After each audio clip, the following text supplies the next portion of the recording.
चलिए नमस्कार प्रणाम भैया।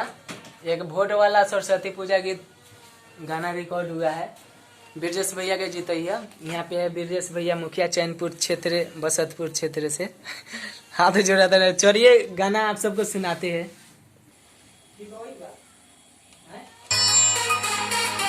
चलिए नमस्कार प्रणाम भैया। हमारा छोट भाई सुकुल कुमार जी और गीतकार अमर सुरलाल पांडे और लखिंदर राजाना, संगीतकार चंदन चंद्रटू और डीजे प्रकाश जी। ये गाना वोट वाला गई है, ब्रजेश भैया के अंकुर जिताए के बाद मुखिया बनाए के बाद बसंतपुर चैनपुर क्षेत्र से। तो चलिए आप सबके गाना सुनाओ तनी, आप क्या कर रहे बरसावत रहिए।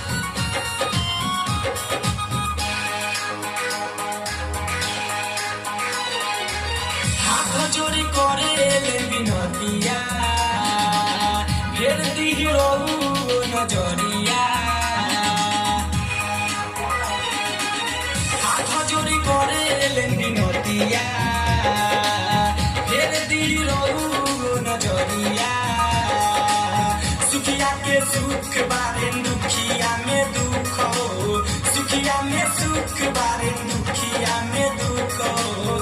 ब्रजेश भैया के जीतैया ए मैया, इन्हीं के मुखिया बनैया ए मैया, इन्हीं के मुखिया।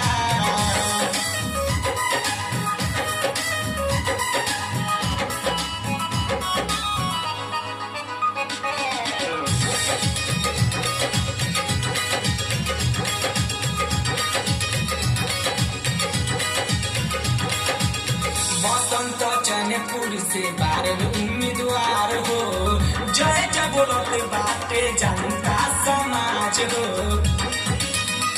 ए मैया सुनी, हाँ हाँ, बसंत चैनपुर से बारह उम्मीदवार हो, जय जय बोलत बाटे जनता समाज हो। विद्या के दाता हो सरस्वती मैया, विद्या के दाता हो सरस्वती मैया। ब्रजेश भैया के जीतैया ए मैया, इन्हीं के मुखिया बनैया ए मैया, इन्हीं के मुखिया।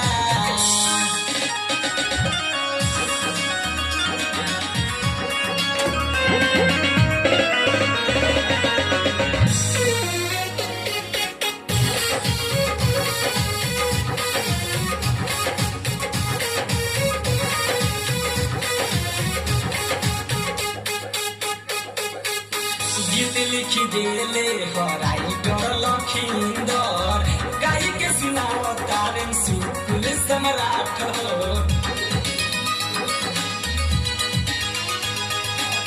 गीत लिखी देले राइटर सुनीलाल हो, गाई के सुनाओ तारन अथिया स्टार हो।